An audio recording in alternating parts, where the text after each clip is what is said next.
North Korea's young leader with his military men on Friday, declaring it might be time to go to war with the United States, posing next to a map that drew lines to places like Hawaii and California. The time has come to settle accounts with the U.S. imperialists, the North Korean leader Kim Jong-un was quoted as saying, listing U.S. bases in South Korea and Guam and declaring his military should mercilessly strike the U.S. mainland.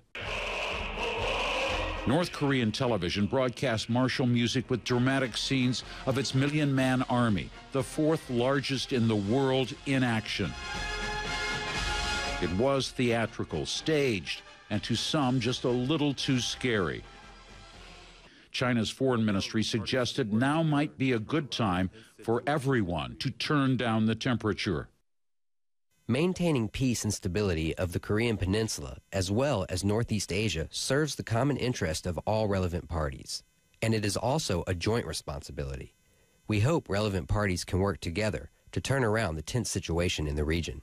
Clearly, China considers the U.S. decision to send its nuclear-capable B-52 and B-2 aircraft on practice bombing runs over South Korea as unhelpful. The U.S. insists it's just part of annual military exercises.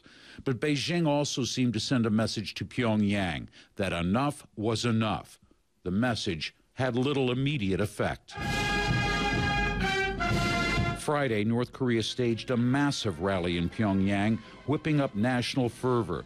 Tens of thousands of soldiers and civilians marched, pledging their determination to fight for the regime and defend their national honor. Amid the blistering propaganda, Kim Jong-un's Friday declaration had some fine print. All the talk about all-out war with America was conditioned on what they called a reckless provocation on North Korea itself. Former U.S. Secretary of State Colin Powell was in Seoul this week, and he pointed out that any North Korean attack on South Korea, much less the United States, would provoke what he termed a regime-ending response. It's also worth noting that regime preservation has always been North Korea's and the Kim dynasty's paramount goal. Jim Clancy, CNN, Seoul.